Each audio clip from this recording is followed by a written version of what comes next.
আধান যদি গতিশীল হয় চৌম্বক ক্ষেত্রে, আমরা জানি আধানের উপর বল ক্রিয়া করে। চৌম্বক ক্ষেত্রে গতিশীল আধানের উপর বল ক্রিয়া করে। সেই বলের মান আমরা সবাই জানি, F is equal to F M, যেটা বলা হয় Q into V cross B. এটা হচ্ছে গতিশীল আধানের উপর ক্রিয়াশীল বল।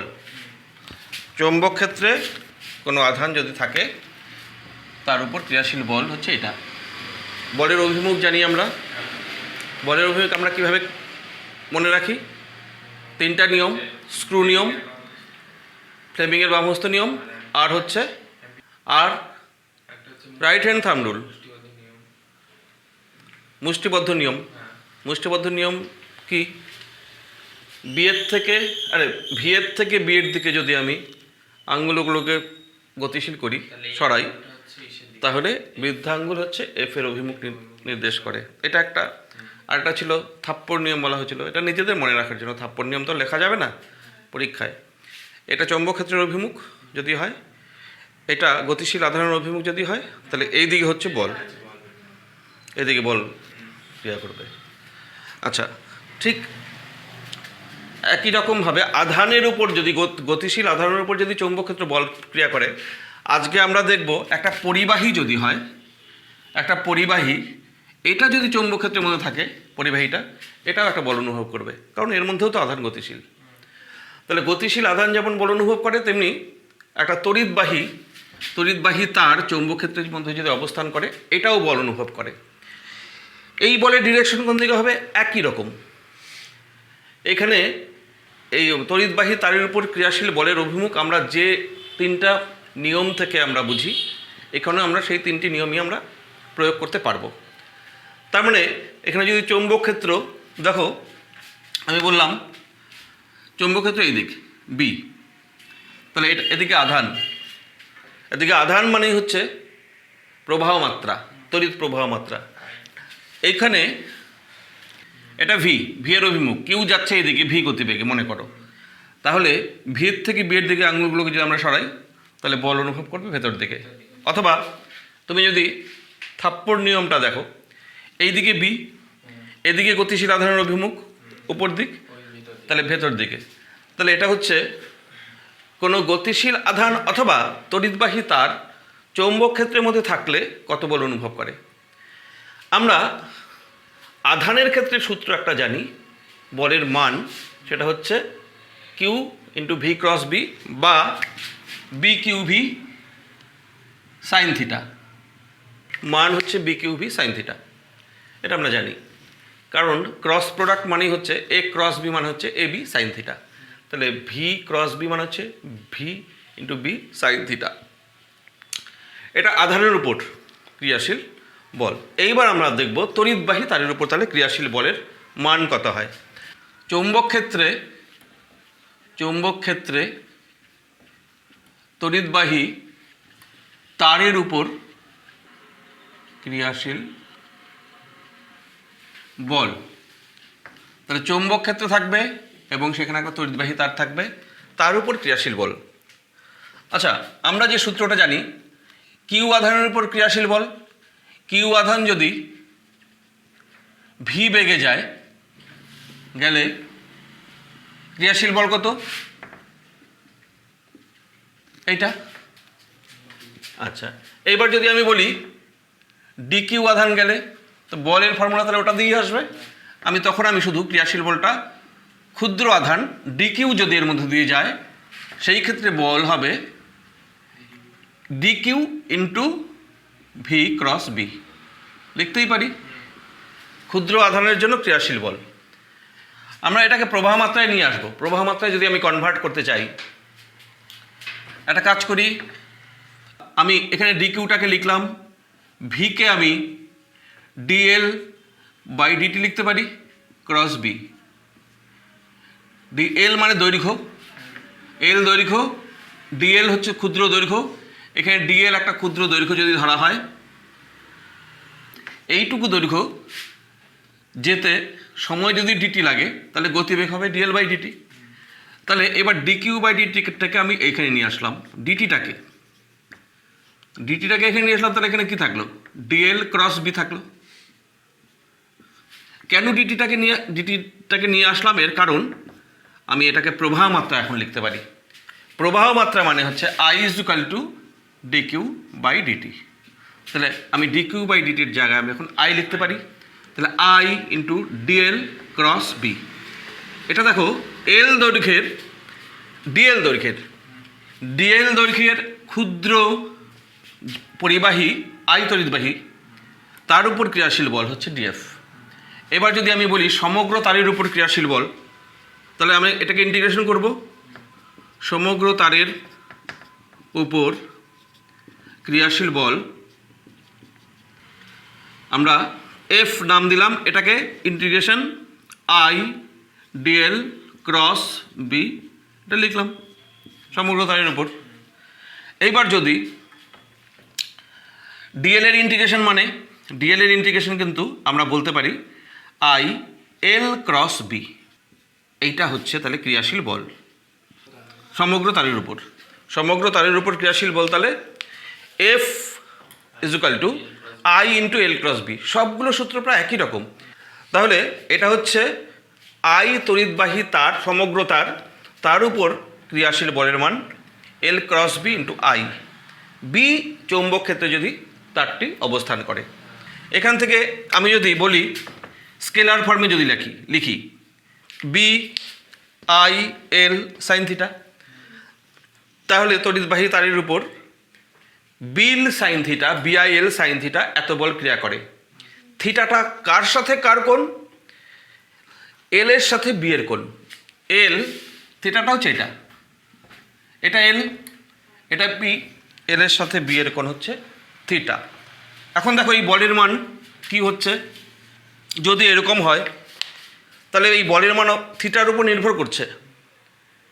হ্যাঁ, দৈর্ঘ্য, প্রবাহ মাত্রা এবং চৌম্বক ক্ষেত্রের উপর নির্ভর তো করেই, এছাড়াও থিটার উপরও নির্ভর করে। কিভাবে থিটার উপর নির্ভর করছে? যদি থিটা 0 হয়, কেস 1, থিটা যদি 0 হয়, থিটা 0 ডিগ্রি মানে যেই দিকে বি সেই দিকেই তার, এল এদিকে বিও এদিকে, তাহলে এই তারের উপরে ক্রিয়াশীল বল কত হবে? F is equal to B I L sine 0, তার মানে 0, সাইন 0 ঠিক বি এর বিপরীত দিকে যদি হয় এল, এই দিকে যদি তড়িৎবাহী তার হয়, কারেন্টের ডিরেকশন যদি এই দিকে হয়, মানে এলটা যদি ওই দিকে হয়, এল ভেক্টর এই দিক, এটা এল ভেক্টর এই দিক, এল ভেক্টর যদি এই দিকে হয়, সেই ক্ষেত্রেও তাহলে 0 হবে। তাহলে সেই ক্ষেত্রে বিআইএল সাইন 180 ডিগ্রি হবে। এটা একই, থিটা 0 বা 180, কারণ দুই ক্ষেত্রেই শূন্য বল হবে। তাহলে এই ক্ষেত্রেও শূন্য বল, অর্থাৎ চৌম্বক ক্ষেত্রের অভিমুখে অথবা চৌম্বক ক্ষেত্রের অভিমুখের বিপরীত দিকে যদি কোনো তড়িৎবাহী তার থাকে, তার উপর ক্রিয়াশীল বল শূন্য হবে।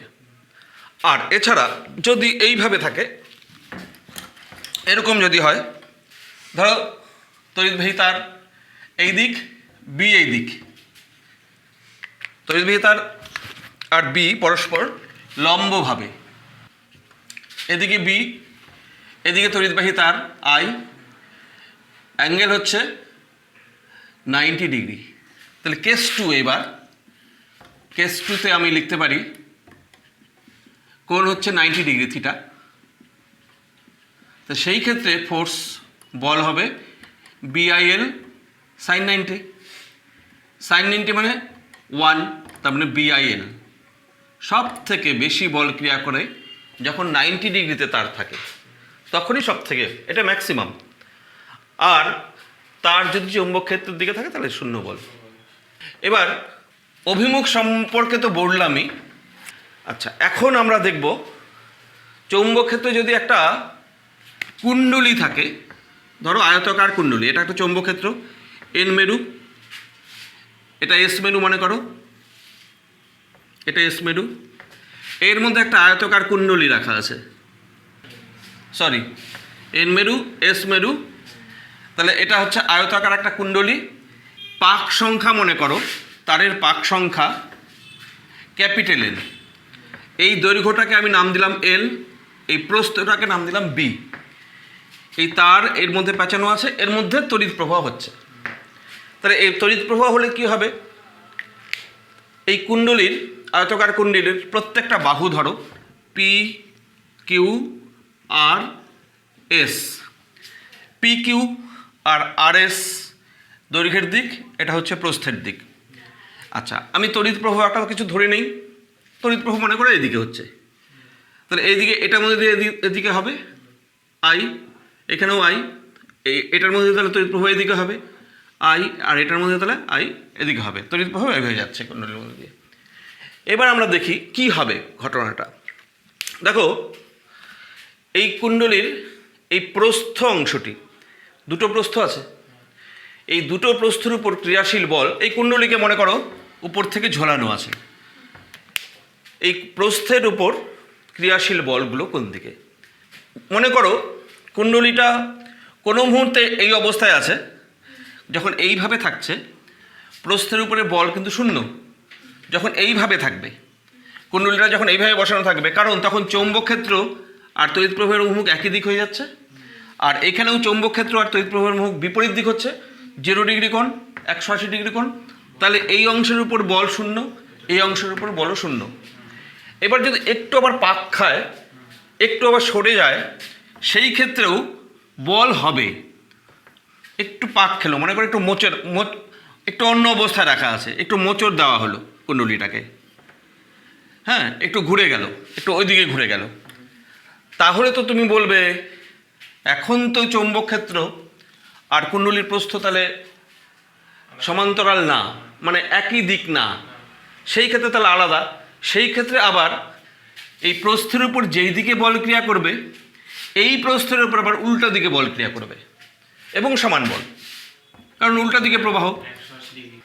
এটা যদি মনে করো কুণ্ডলীটা যদি একটু এই দিকে ভেতর দিকে ঢুকে যায়, মনে করো কুণ্ডলীটা এরকম অবস্থায় আছে, একদম এরকম অবস্থায় আছে, এরকম সাইড থেকে দেখলে এরকম, চৌম্বক ক্ষেত্র কোন দিকে, এবার প্রবাহ মাত্রা মনে করে এই দিকে যাচ্ছে, এটা ঠিক আছে, চৌম্বক ক্ষেত্র এইদিকে, প্রবাহ মাত্রা এইখানে এই দিকে, তাহলে চৌম্বক ক্ষেত্র এইদিকে, প্রবাহ মাত্রা যদি এইদিকে হয়, চৌম্বক ক্ষেত্র এইদিকে, প্রবাহ মাত্রা এইদিকে, প্রবাহ মাত্রা কুণ্ডলীর এই রেখাটা এরকমভাবে আছে,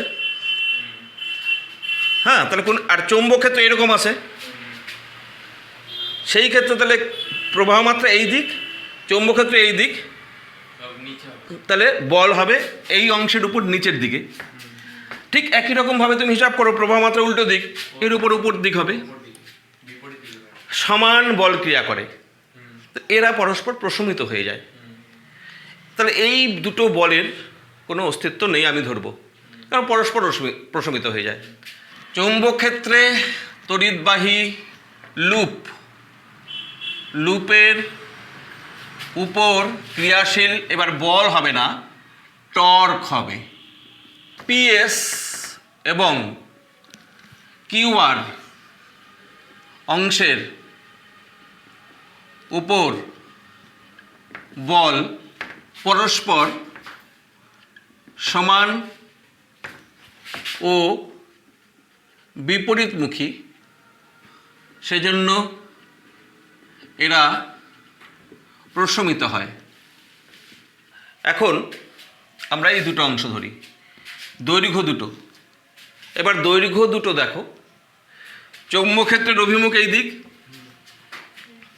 চৌম্বক ক্ষেত্রের অভিমুখ এই দিক, তড়িৎ প্রবাহ মাত্রা এই দিক, তাহলে চৌম্বক ক্ষেত্র এই দিক আর তড়িৎ প্রবাহ মাত্রা যদি এই দিক হয়, এর ওপর ক্রিয়াশীল বল ভেতরের দিক হলো, ভেতরের দিক দেখানো যাবে না, তাহলে এই দিকে বল, এটার উপরে ক্রিয়াশীল বল উল্টো দিক বাইরের দিক, তার মানে এখানে ক্রিয়াশীল বল তুমি ভেতরের দিক বলতে এখানে এরকম চিহ্ন দিতে পারো, এখানে এরকম চিহ্ন, এটা বল, আর এর উপরে বল বাইরের দিক, এটাও এফ বাইরের দিকে।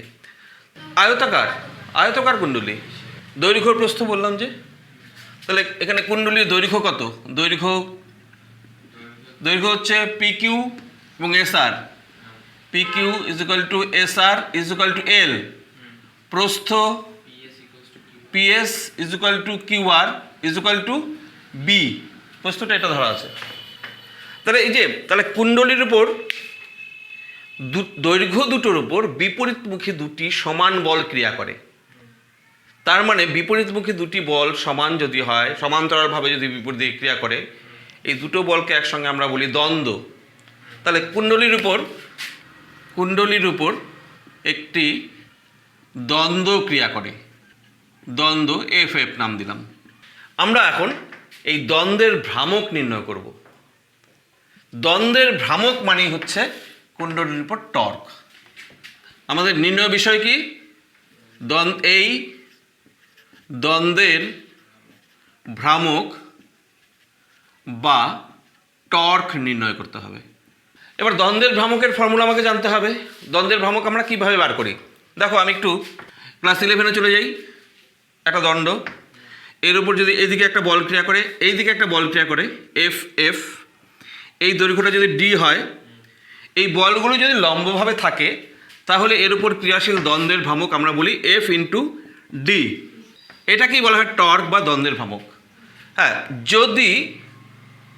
যদি আবার এইরকম এই ডি এর সাথে এফ এর কোণ এইরকম না হয়, সেই ক্ষেত্রে টর্ক হয়, ধরো এইরকম যদি হয়, তাহলে টর্কের মান কত হয়? সেই ক্ষেত্রে টর্ক হয় এফ, এই বলটা এফ, এই বলটা এফ, এই দূরত্বটা সবসময় লম্ব দূরত্ব নিতে হয়। বল দুটোর দূরত্ব লম্ব দূরত্ব, এখানে তো লম্ব দূরত্বই আছে, কারণ এটা 90 ডিগ্রি কোণ, এটাও 90 ডিগ্রি কোণ, তাহলে এটা লম্ব দূরত্ব। এইবার লম্ব দূরত্ব বলতে বল দুটোর লম্ব দূরত্ব, তাহলে একটা বলকে আমাকে বাড়াতে হয়, বাড়িয়ে এখান থেকে লম্ব টানতে হয়, তাহলে এইটা লম্ব দূরত্ব। তাহলে এইবার কিন্তু ক্রিয়াশীল টর্ক হবে এই বল ইন্টু দিস দূরত্ব, ধরো এটা A B C, ball into BC, এইটা হচ্ছে টর্ক। এবার বিসি কি হবে, সেটার এইটুকু কত হবে? আমার এই দৈর্ঘ্য যদি দেওয়া থাকে ডি, ধরো এই কোণটা যদি দেওয়া থাকে থিটা, তাহলে বিসি কত হবে? বিসি হচ্ছে, এটা লম্ব হচ্ছে, লম্ব বাই অতিভুজ, লম্ব বাই অতিভুজ মানে সাইন থিটা, তাহলে লম্ব ইজ ইকুয়াল টু অতিভুজ ইন্টু সাইন থিটা। তার মানে বিসির মানটা দাঁড়াচ্ছে আমাদের কিন্তু এফ ইন্টু অতিভুজ মানে ডি ইন্টু সাইন থিটা। টর্কের সূত্র এইটা, ডি ক্রস এফ, এটা হচ্ছে টর্ক। 11-এ পড়ছো তো, torque is equal to R cross F, তার মানে সাইন থিটা দিয়ে আসবে টর্কের ফর্মুলা। টর্ক ক্রিয়া করলে কি হয়, মানে দ্বন্দ্ব ক্রিয়ার ফলে কি হয়? বস্তু ঘোরে। টর্ক ক্রিয়া করলে ঘুরতে শুরু করে, ত্বরণ হবে, এর কৌণিক ত্বরণ হবে। যেমন রৈখিক গতির ক্ষেত্রে বল প্রয়োগ করলে বস্তুর ত্বরণ সৃষ্টি হয়, কোন দিকে? ট্রান্সলেশনাল মানে রৈখিক ত্বরণ সৃষ্টি হয়। ঠিক এখানেও টর্ক ক্রিয়া করলে কৌণিক ত্বরণ সৃষ্টি হবে। আর স্থির অবস্থায় যদি থাকে, এটা যদি স্থির অবস্থায় থাকে, টর্ক হলে তাহলে ঘুরে যাবে, ত্বরণ হলোই। বলের সঙ্গে যেমন সম্পর্ক F is equal to M A, নিউটনের দ্বিতীয় গতিসূত্র থেকে আমরা এটা জানি। আর টর্কের সঙ্গে ত্বরণের সম্পর্ক tau is equal to I into alpha. M এর জায়গায় আই মানে জড়তার ভ্রামক, আলফা হচ্ছে কৌণিক ত্বরণ। তা torque is equal to I alpha. ঠিক F is equal to M এর মতোই torque is equal to I alpha. আবর্ত গতির ক্ষেত্রে আমি এটা নিউটনের দ্বিতীয় সূত্র বলতে পারি। এটা রৈখিক গতির ক্ষেত্রে, এটা বৃত্তীয় গতির ক্ষেত্রে। টর্ক এমন একটা রাশি, সেটা বলের অনুরূপ একটা রাশি, বলের সঙ্গে তুলনা করা যায়। বল প্রয়োগ করলে যেমন ত্বরণ হয়, টর্ক প্রয়োগ করলেও ত্বরণ হয়। তাহলে রৈখিক গতির ক্ষেত্রে যে প্রপার্টিটাকে, যে ধর্মটাকে আমরা বল বলছি, আর আবর্ত গতির ক্ষেত্রে সেই প্রপার্টিটাকেই আমরা বলছি টর্ক। তাহলে এইখানে দুটো বিপরীতমুখী বল ক্রিয়া করছে, আমরা দেখলাম দুটো বিপরীতমুখী বল ক্রিয়া করছে। এখানে এর উপর বল ভেতর দিকে, এর উপর বল এদিকে, তাহলে এখানে টর্ক ক্রিয়া করে। এই টর্কটা কত হবে? আমি এই অবস্থাটা না ধরে আমি জেনারেল একটা সূত্র যেহেতু বার করব, আমি ধরে নিচ্ছি কোনো একটা সময় এরকম তির্যকভাবেই আছে, এটা এরকমভাবে আছে, একটু ঘুরে আছে। সেই ক্ষেত্রে টর্কের রাশিমান আমরা নির্ণয় করতে চাচ্ছি। আমি ধরে নেই একটু ঘুরে আছে, যখন উপর থেকে দেখছি, টপ ভিউ, যদি উপর থেকে যদি আমি তাকাই, এখানে আমার চোখ উপর থেকে যদি তাকাই, এখন কি অবস্থায় দেখবো বলো তো? এখানে চুম্বক, এখন উপর থেকে দেখলে এরকম দেখবো, তাই তো? উপর থেকে দেখলে আমরা এরকম দেখবো। এবার যদি একটু ঘুরে থাকে, আমরা বেঁকে দেখব।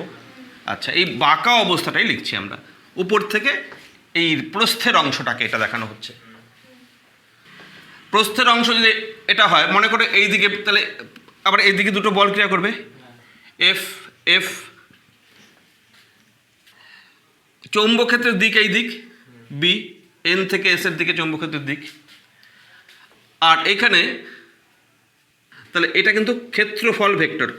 এখন আমি এখানে টর্কটা কি করে নির্ণয় করব? আমি ধরে নিচ্ছি এই কোণটা হচ্ছে বি এর সঙ্গে এ এর কোণ থিটা। আমি যদি ছবি আঁকি এখানে, এইটা হচ্ছে প্রস্থটা বি, এই কোণটা থিটা, এইখানে কোন কোণ থিটা হবে? এইটা দেখো 90 মাইনাস থিটা, তাহলে এইটা আবার 90 ডিগ্রি, তাহলে এইটা থিটা হবে। তাহলে এইবার আমি এই ত্রিভুজটাকে ভাবি, ত্রিভুজটার নাম দিলাম এ বি সি। এর ক্ষেত্রফল আছে, ক্ষেত্রফলের অভিমুখ সবসময় তলের সঙ্গে লম্বভাবে হয়। তাহলে এটা যদি একটা তল হয় নিচের দিকে নেমে গেছে, তার সঙ্গে লম্বভাবে আছে। বিটা এদিকে, বি এর সঙ্গে এই ক্ষেত্র ভেক্টরের অভিমুখ যদি থিটা হয়, তাহলে এইটা যদি থিটা হয় তাহলে এটাও থিটা হবে। এটা যদি থিটা হয়, এখন আমরা এই ত্রিভুজ থেকে টর্কের মান বের করে ফেলতে পারবো এখন। সুতরাং ক্রিয়াশীল torque is equal to tau, বল F into B sine theta. এইবার হোয়াট ইজ এফ? এফটা কি? এল দৈর্ঘ্য দিয়ে, এল দৈর্ঘ্যের প্রবাহী তার আই প্রবাহ নিচ্ছে, এফটা হচ্ছে তার উপর ক্রিয়াশীল বল। তার উপর ক্রিয়াশীল বল কত? বিআইএল না? তোমরা বলবে বিআইএল সাইন থিটা হয়, কিন্তু এখানে এল আর বি কোন কত? সাইন 90 তো 1ই হচ্ছে। তাহলে এফ এর মান আমি বসাবো বিল, ক্যাপিটাল বি আই এল, এই দৈর্ঘ্যটা এল, এল এর সাথে বি এর অ্যাঙ্গেল, এল এইরকম বি এরকম, বিআইএল সাইন থিটা। এবার যদি এখানে এন সংখ্যক তার হয়, তাহলে এন দিয়ে জাস্ট গুণ হবে এন পাকের জন্য। হ্যাঁ, তাহলে এই যে বিল ফর্মুলাটা সেটা একটা তারের জন্য। এবার এন সংখ্যক যদি এখানে তার হয়, এন সংখ্যক যদি হয় তাহলে এন বিল হবে। তাহলে F is equal to N BIL sine theta, sine 90, N BIL into B into sine theta. এবার দেখো কি আসলো, N B I L into beta কি? দৈর্ঘ্য ইন্টু প্রস্থ। দৈর্ঘ্য ইন্টু প্রস্থকে আমরা বলছি ক্ষেত্রফল এ।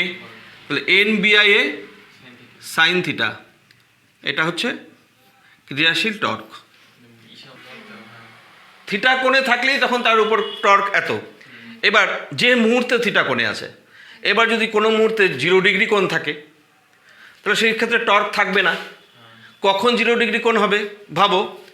মনে করো চৌম্বকক্ষেত্রে এই দিক, চৌম্বকক্ষেত্রে এই দিক, এ ভেক্টরের অভিমুখ, এ ভেক্টরের অভিমুখ চৌম্বকক্ষেত্রের সঙ্গে যদি 0 ডিগ্রি হয়, তার মানে চৌম্বকক্ষেত্র এই দিক, আর ওই দিকেই যদি তোমার এ ভেক্টরের অভিমুখ হয়, তাহলে কীরকম হতে হবে দেখো। এরকম ব্যাপারটা হচ্ছে, এটা মনে করো কুণ্ডলী,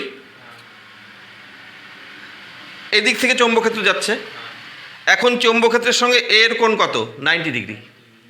তাহলে এখন তাহলে টর্ক সব থেকে বেশি এইভাবে। তারপরে এই অবস্থায় টর্ক সব সময় বেশি, সেটা হচ্ছে এন বিআইএ। যখন এইরকম হয়ে যাচ্ছে তখন এ আর বি একই দিকে হচ্ছে, তখন 0 হচ্ছে। তাহলে এই অবস্থায় টর্ক 0। আর যখন এইরকম হচ্ছে তখন সর্বোচ্চ টর্ক হচ্ছে। তার মানে এটাকে ঘোরাচ্ছে, ঠিক আছে? আচ্ছা, এইটাকে আমি যদি ভেক্টর ফর্মে লিখি, কারণ টর্ক তো ভেক্টর রাশি, এখানেও ক্রস প্রোডাক্ট আসবে। কার সঙ্গে কে? এ ক্রস বি। এ ক্ষেত্রফল ভেক্টর, এই যে ক্ষেত্রফল ভেক্টর, এইখানে ক্ষেত্রফল ভেক্টর এইদিকে, এইখানে এই যে এরকম ধরা আছে ক্ষেত্রফলটা। তাহলে এ বি সাইন থিটা হয়ে গেল আমাদের। তাহলে এন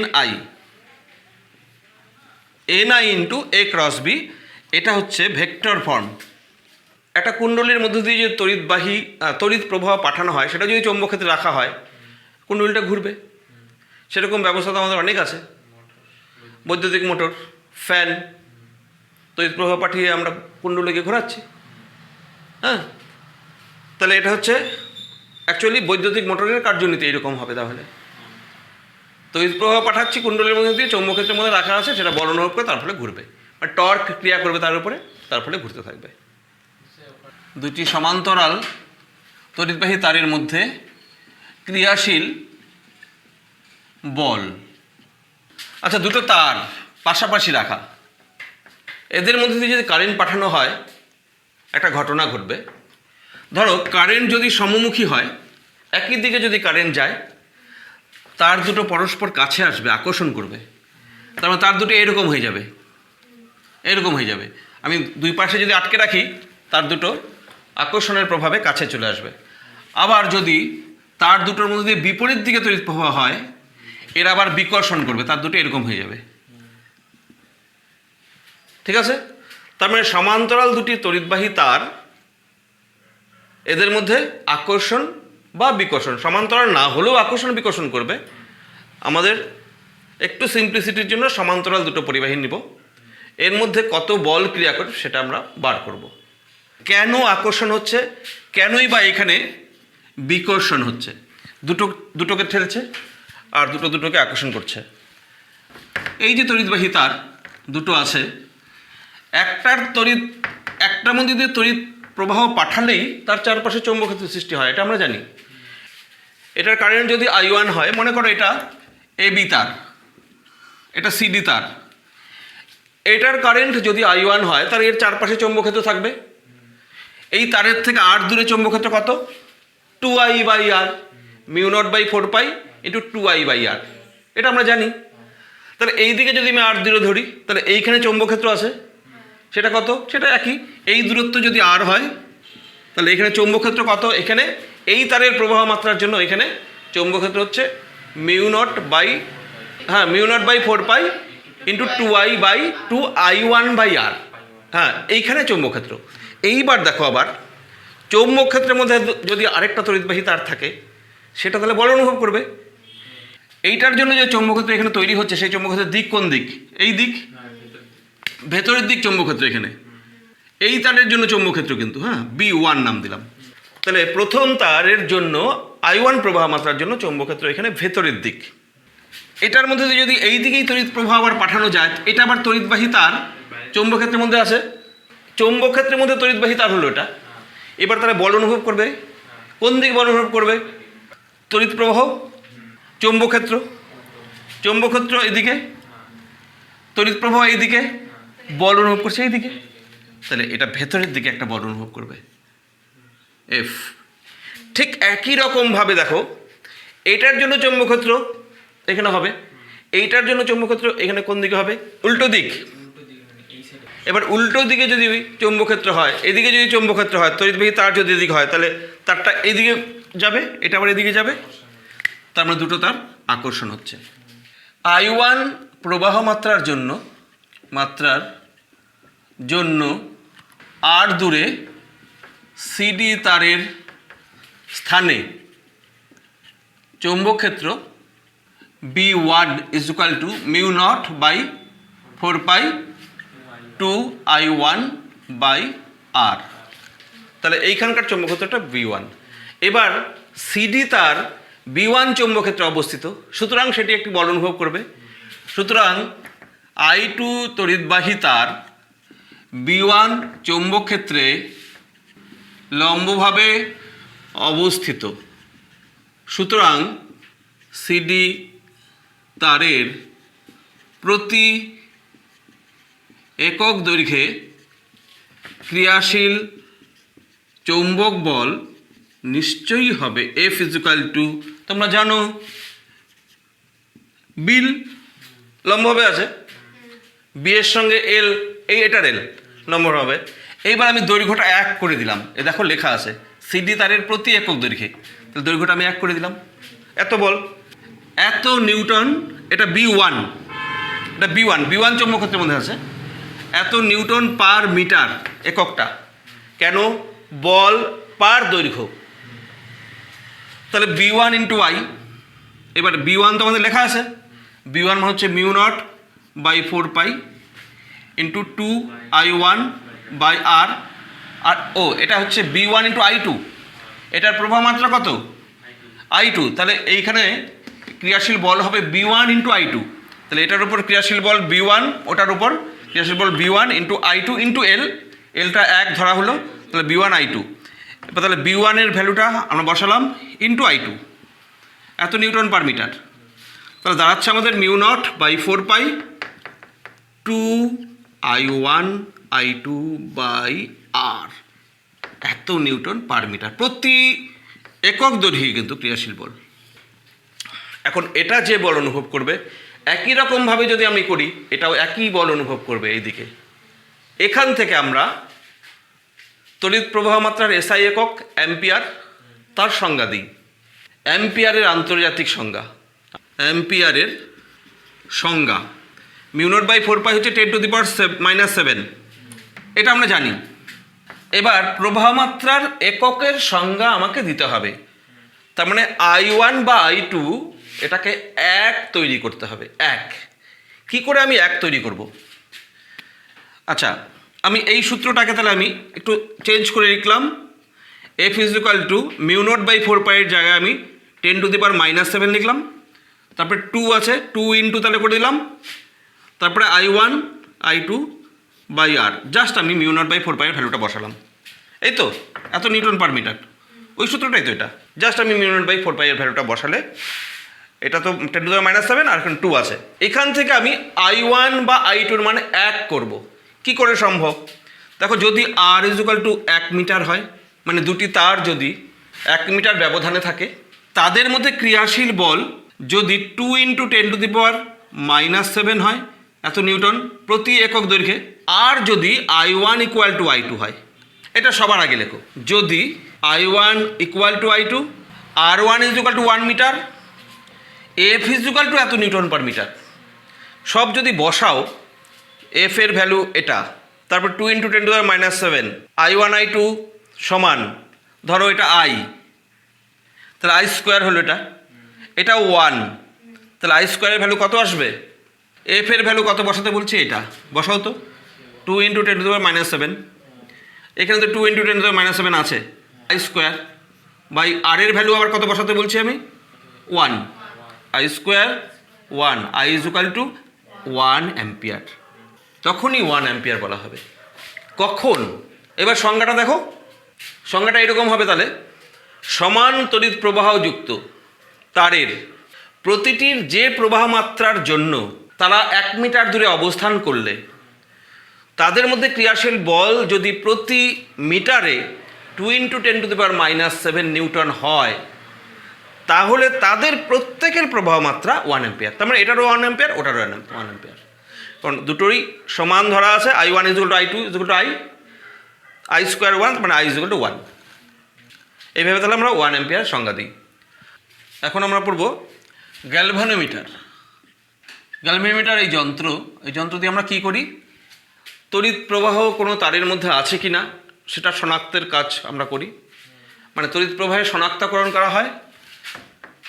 আর এই গ্যালভানোমিটার দিয়ে তড়িৎ প্রবাহ মাত্রা মাপাও যায়, তড়িৎ প্রবাহ মাত্রার পরিমাপ করা যায়। এবার গ্যালভানোমিটার হচ্ছে 2 প্রকারের হয়। একটাকে আমরা বলি চলকুণ্ডলী গ্যালভানোমিটার, আরেকটাকে বলি আমরা চলচুম্বক। নাম দেখেই মনে হচ্ছে এখানে কুণ্ডলীটা চলবে আর এখানে চুম্বকটা চলবে, মানে মুভ করবে। যেখানে কুণ্ডলী মুভ করবে সেটা হচ্ছে চলকুণ্ডলী, আর চলচুম্বক যেখানে চুম্বক মুভ করবে, দুটোই হতে পারে। চৌম্বক ক্ষেত্রের মধ্যে একটা কুণ্ডলী রেখে তার মধ্যে যদি তড়িৎ প্রবাহ পাঠানো হয়, কুণ্ডলী ঘুরে যায়। তাহলে এই ঘোরার থেকে আমরা তড়িৎ প্রবাহ নির্ণয় করতে পারি, তখনই আমরা ওটাকে গ্যালভানোমিটার বলবো।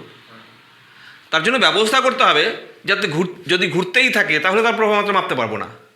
কুণ্ডলী দিয়ে তড়িৎ প্রবাহ পাঠালাম, ঘুরছে, তো ঘুরতে থাকলে কি প্রবাহ মাত্রা মাপা যাবে?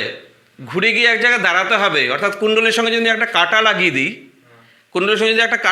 কাঁটাটা গিয়ে এক জায়গায় থামতে হবে। তো যদি ঘুরতে থাকে আমি প্রবাহ মাত্রা কেমন করে দেখব? এক জায়গায় কাঁটাটা গিয়ে থামতে হবে, তবে আমি প্রবাহ মাত্রা মানটা কত আমি বুঝতে পারবো। তাহলে এবার কিন্তু শুধু কুণ্ডলী রেখে আমি আর চৌম্বক ক্ষেত্রের মধ্যে কুণ্ডলী রেখে আমি তড়িৎ প্রবাহ কুণ্ডলীর মধ্যে পাঠালাম, তাতেই ওটা দিয়ে তড়িৎ প্রবাহ মাপা যায় তা না। কুণ্ডলীকে থামানোর ব্যবস্থা করতে হবে। কুণ্ডলী ঘোরে কিসের জন্য? চৌম্বক ক্ষেত্রে রাখলে একটা টর্ক ক্রিয়া করে, সেই টর্কের জন্য কুণ্ডলী ঘোরে। এইবার এই টর্কটাকে আমরা যদি বাধা দেওয়ার জন্য উল্টা দিকে একটা টর্ক ক্রিয়া করাই, তাহলে তো কুণ্ডলী এক জায়গায় গিয়ে থেমে যাবে। যখন নাকি উল্টো দিকের টর্কের সমান হবে তখন থেমে যাবে। ধরো কুণ্ডলীটা চৌম্বক ক্ষেত্রের জন্য যে টর্ক অনুভব করছে সেই টর্কের মান কত? NBIA sin theta. NBIA sin theta torque দিয়ে ওটা কুণ্ডলীটা ঘুরতে চেষ্টা করছে। এবার বিপরীতমুখী একটা টর্ক ক্রিয়া করানো হচ্ছে মনে করো, সেই টর্কটা আবার কুণ্ডলী থেকে অত বেশি ঘুরতে দেবে না, একটা কোণে গিয়ে স্থির রাখবে। এমন একটা ব্যবস্থা করা হবে যাতে শুরুতে কোনো বিরুদ্ধ টর্ক না থাকে, টর্কটা যেন পরে হয়। এমন যদি ব্যবস্থা করতে পারি তাহলেই হবে, দুটো ব্যালেন্স হবে এবং এক জায়গায় গিয়ে কুণ্ডলী থামবে। সেখান থেকে কুণ্ডলীর সঙ্গে একটা কাটা বা অন্য কোনো যদি ব্যবস্থা আমরা রাখি, তাহলে কতটা ঘুরলো সেখান থেকে আমরা তড়িৎ প্রবাহের মান বের করতে পারবো। এবার যদি আমরা একটু বেশি তড়িৎ দিই, কুণ্ডলীর আর একটু বেশি টর্ক অনুভব করবে, কারণ টর্কের ভ্যালু, কুণ্ডলীর টর্কের ভ্যালু কত? NBIA sin থিটা, মনে আছে? NBIA sin theta. আমি যদি কারেন্ট একটু বেশি করে দিই, এটা টর্ক, তাহলে কুণ্ডলীর টর্ক, কুণ্ডলীর উপর যে টর্ক সেটা একটু বাড়বে। সেটা বাড়লে তাহলে এবার বিরুদ্ধ টর্ক ফিক্সড না, হ্যাঁ সেটা একদম ফিক্সড রাখলে হবে না, বিরুদ্ধ টর্কটা আস্তে আস্তে বাড়ছে। তাহলে কুণ্ডলীটা কী হবে? তখন আর একটু যাবে, আর একটু বেশি যাবে, আগের তুলনায় একটু বেশি যাবে। এবার কারেন্টটা একটু বেশি মাপবে। চলকুণ্ডলী গ্যালভোমিটার আর চলচুম্বক গ্যালভোমিটার, নাম দেখে বোঝা যাচ্ছে এখানে কুণ্ডলীটা ঘুরবে। তার মানে এখানে চৌম্বক ক্ষেত্রের মধ্যে কুণ্ডলী রাখা হবে। হ্যাঁ, এটা ঘুরতে দেওয়া যাবে না, এইভাবে বন করে ঘুরতে থাকবে, দেওয়া হবে না। এখান থেকে আমি প্রবাহ মাত্রা নির্ণয় করবো, তখন এটাকে বলছি আমরা চলকুণ্ডলী গ্যালভোমিটার। চলচুম্বক গ্যালভোমিটার কেমন? চলচুম্বক গ্যালভোমিটার মনে করো বৃত্তাকার একটা কুণ্ডলী, এর মধ্যে যদি তড়িৎ প্রবাহ পাঠাও, এর কেন্দ্রে চৌম্বক ক্ষেত্র উৎপন্ন হয় কত? μ0I/2R, মনে আছে নিশ্চয়ই। তাহলে এখানে যদি চৌম্বক ক্ষেত্র উৎপন্ন হয় তাহলে কি হচ্ছে? এখানে যদি আমি একটা চুম্বক রাখি, ছোট্ট একটা চুম্বক আমি যদি এখানে রেখে দিই, এদিকে মনে করি N মেরু, এদিকে মনে করি S মেরু, মনে করো আমি প্রবাহ মাত্রা এদিকে পাঠাচ্ছি, তাহলে এদিকে প্রবাহ মাত্রা পাঠানোর জন্য চৌম্বক ক্ষেত্র, এর জন্য চৌম্বক ক্ষেত্র, এই প্রবাহের জন্য চৌম্বক ক্ষেত্র ভেতরে হবে মানে N মেরু ভেতর দিকে যাবে, N মেরু ভেতর দিকে যাবে, আর S মেরু কী হবে? বাড়ির দিকে আসবে। তাহলে এই যে এইখানে চুম্বকের একটা গতি হচ্ছে, কিসের জন্যে? এইটার চুম্বক ক্ষেত্রের জন্য। আচ্ছা, এইখানেও কিন্তু একটা ব্যাপার, এইখানেও তাহলে বিরুদ্ধ বল একটা ছাড়া কিন্তু ওটা এরকম করে ঘুরে যাবে। কীরকম ঘুরবে? এই তো কুণ্ডলী, এটার মধ্যে কারেন্ট দিলে নর্থ মেরুর উপর এইদিকে বল প্রয়োগ হবে, এদিকে বল প্রয়োগ হলে এটা একদম এরকম হয়ে যাবে। অল্প কারেন্ট দিলেও এরকম হবে, বেশি কারেন্ট দিলেও এরকমই হবে, কারণ এর যে চৌম্বক বলরেখাগুলি বা চৌম্বক ক্ষেত্র সেটা এই দিকে, তার মানে সবসময় উত্তর মেরুকে সবসময় এই দিকেই করবে, উত্তর দক্ষিণ এরকমভাবে দাঁড়িয়ে যাবে। তাহলে এই ক্ষেত্রেও তো যাতে না ঘুরে যায় তার ব্যবস্থা করতে হবে, বিপরীত দিকে তাহলে একটা টর্ক দিতে হবে এর উপরে, তাহলে থামবে। এখানেও একটা বিপরীত দিকে টর্ক দেওয়া হয়, এখানে বিপরীত দিকে টর্ক দেওয়া হয়। এখানে যেমন একটা সুতা ব্যবহার করা হয়, সুতা মানে একটা ফসফর ব্রোঞ্জ, হ্যাঁ একটা সংকর ধাতু, তার সুতা ব্যবহার করা হয় এখানে। সেই সুতাটা উল্টো দিকে টর্ক দিয়ে এটাকে থামিয়ে দেয়। আর এটার ক্ষেত্রে আরেকটা চৌম্বক ক্ষেত্র আমরা ব্যবহার করি। এই কুণ্ডলীর জন্য একটা চৌম্বক ক্ষেত্র হচ্ছে, সেই চৌম্বক ক্ষেত্রের উল্টো দিকে যদি একটা চৌম্বক ক্ষেত্র দিয়ে দিই তাহলে তো এর ঘোরা থেমে যাবে না। উল্টো দিকে আমরা কুণ্ডলী না নিয়ে পৃথিবীর চৌম্বক ক্ষেত্রের কাজে লাগিয়ে দিই, তাহলেই তো হয়ে গেল। মনে করো এই কুণ্ডলীটা, গোল কুণ্ডলীটা এরকম আছে, এই দিকে যদি তড়িৎ প্রবাহ পাঠানো যায় তাহলে মাঝখানে যে চৌম্বক ক্ষেত্রের সৃষ্টি হচ্ছে সেটা এই দিক, চৌম্বক ক্ষেত্রের অভিমুখ। তার মানে মাঝখানে যে চুম্বকটাকে রাখা আছে তার উত্তর মেরু এই দিকে বাঁকবে। এবার আমাদের পৃথিবীর উত্তর কোনটা? এটা। দেখো এবার পৃথিবীর উত্তর মেরু আবার এটাকে টানবে, তাহলে এই কুণ্ডলীর জন্য যে চৌম্বক ক্ষেত্র সেটা এটাকে ঠেলছে, আবার পৃথিবীর যে উত্তর মেরু সেটা আবার এদিকে টানবে, তার ফলে একটা জায়গায় গিয়ে স্থির হবে। এই যে যতটা কোণ ঘুরলো এই চুম্বকটা, সেখান থেকে এই কুণ্ডলীর মধ্যে প্রবাহ মাত্রা কত আমরা মেপে দিতে পারি। হ্যাঁ, এই কুণ্ডলীর মধ্যে প্রবাহ মাত্রা বাড়িয়ে দাও, এটা আরেকটু বাড়বে, এই তো। তাহলে এই ক্ষেত্রে আমরা চলকুণ্ডলী গ্যালভেনোমিটার বলছি, এখানে চলচুম্বক গ্যালভেনোমিটার বলছি। তাহলে এখান থেকেও প্রবাহ মাত্রা আমরা নির্ণয় করতে পারি চুম্বকের ঘূর্ণন থেকে, আর এই চলকুণ্ডলীর থেকেও আমরা কুণ্ডলীর ঘূর্ণন থেকে আমরা তড়িৎ প্রবাহ মাত্রা নির্ণয় করতে পারি। আমরা যদি কুণ্ডলীর সঙ্গে একটা কাঁটা লাগিয়ে দিই তাহলে কাঁটা ঘুরবে, আর এখানেও যদি একটা চুম্বকের সঙ্গে যদি একটা কাঁটা লাগিয়ে দিই চুম্বক ঘুরবে। সেই ঘূর্ণন কোণ থেকেই আমরা তড়িৎ প্রবাহ মাত্রা মাপব। যেমন ডিয়ারসন ভাল গ্যালভেনোমিটার একটা উদাহরণ, ডিয়ারসন ভাল গ্যালভেনোমিটার, এটা চলকুণ্ডলী গ্যালভেনোমিটার।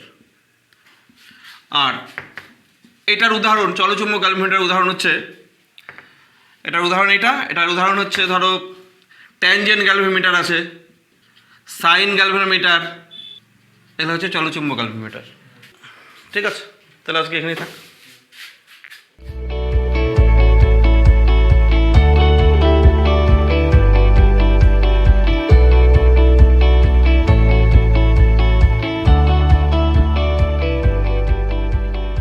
একটা কোণে গিয়ে স্থির রাখবে।